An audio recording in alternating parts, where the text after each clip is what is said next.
കുറച്ചു ദിവസമായി പോലീസിനെ കുഴപ്പിച്ചൊരു കേസായിരുന്നു ഇത്. ഇതിലാണ് ഇപ്പോൾ നിർണായക കണ്ടെത്തലുണ്ടായിരിക്കുന്നത്. സരോവരത്തെ ചതുപ്പിൽ വിജിലിന്റെ സുഹൃത്തുക്കൾ കുഴിച്ചുമൂടി എന്ന് പറയുന്ന സ്ഥലത്ത് നടത്തിയ തിരച്ചിലാണ് വിജിലിന്റെ ഷൂ കണ്ടെത്തിയിരിക്കുന്നത്. മൃതദേഹം കുഴിച്ചിടുന്ന സമയത്ത് വിജിൽ ധരിച്ചിരുന്ന ഇടതുകാലിലെ ഷൂ ആണ് ഇപ്പോൾ കണ്ടെത്തിയത്. ഏതായാലും പ്രതികൾ ആ ഷൂ വിജിലിന്റേതാണ് എന്ന് തിരിച്ചറിഞ്ഞിട്ടുണ്ട്.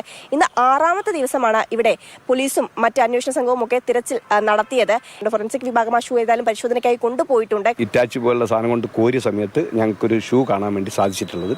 ഷൂ മാത്രമല്ല, അദ്ദേഹത്തിന്റെ അടുത്തുള്ള കല്ലുകൾ ഞങ്ങൾ എടുത്തിട്ടില്ല. നാളെ രാവിലെ പൊക്കി എടുക്കുള്ളൂ. കല്ല് തട്ടിയിട്ടില്ല. പ്രതികൾ ചൂണ്ടിക്കാണിച്ചു തന്ന സ്ഥലത്ത് നിന്നാണ് ഇത് കണ്ടിട്ടുള്ളത്. കഴിഞ്ഞ ദിവസങ്ങളിലൊക്കെ തന്നെയും പ്രതികളെ ഉൾപ്പെടെ ഈ സ്ഥലത്ത് എത്തിച്ച് പരിശോധിച്ചിരുന്നെങ്കിലും ഒന്നും കണ്ടെത്താൻ സാധിച്ചിട്ടുണ്ടായിരുന്നില്ല. ഏതായാലും 1ാം പ്രതിയാണ് രാവിലെ മുതൽക്ക് ഇവിടെ ഉണ്ടായിരുന്നത്. ഇന്നലെയൊക്കെ ഈ പരിശോധനയ്ക്ക് വലിയ ബുദ്ധിമുട്ടായി നിന്നിരുന്നത് ഈ ചതുപ്പായിരുന്നു. ഈ ചതുപ്പിലേക്ക് മണ്ണുമാന്തി യന്ത്രം എത്തിക്കാൻ സാധിക്കുമായിരുന്നില്ല. 100 മീറ്റർ നീളവും അതോടൊപ്പം തന്നെ ഒരു 10 മീറ്ററോളം വീതിയുമുള്ള ഒരു ചതുപ്പാണിത്. അവിടെയാണ് പ്രതികൾ വിജിലിന്റെ മൃതദേഹം കെട്ടിത്താത്തിയതായി പറയുന്നത്. ആ പ്രതികൾ പോയിന്റ് ചെയ്ത അതേ സ്ഥലത്ത് തന്നെയാണ് ഇന്ന് പരിശോധനയിൽ നിന്ന് ഈ ഷൂ കണ്ടെത്തിയത്.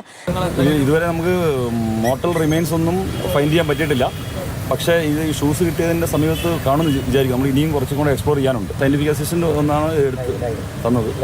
നമ്മളിനി അത് DNA പരിശോധനയ്ക്കും മറ്റ് പരിശോധനകൾക്ക് അയക്കും. നാളെ ഏതായാലും തുടർ പരിശോധനകൾ ഈ സ്ഥലത്തുണ്ടാകും. അവിടെ നിന്ന് വിജിലിന്റെ മൃതദേഹത്തിന്റെ ഭാഗങ്ങൾ കിട്ടുമെന്നാണ് ഏതായാലും അന്വേഷണ ഉദ്യോഗസ്ഥരുടെ പ്രതീക്ഷ.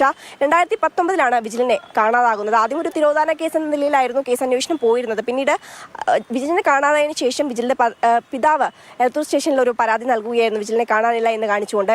2 സുഹൃത്തുക്കളെയാണ് ഇപ്പോൾ പോലീസ് അറസ്റ്റ് ചെയ്ത് കസ്റ്റഡിയിൽ ഉള്ളത്. 1ാമത്തെ പ്രതിയായ നിഖിൽ, അതോടൊപ്പം തന്നെ 3ാം പ്രതി ദീപേഷ്, മറ്റൊരു പ്രതി കൂടിയുണ്ട് 2ാം പ്രതി രഞ്ജിത്ത്. ഇയാളിപ്പോഴും ഒളിവിലാണ്. പോലീസിന് ഇയാളിലേക്ക് എത്തിച്ചേരാൻ സാധിച്ചിട്ടില്ല. മാതൃഭൂമി ന്യൂസ്, കോഴിക്കോട്.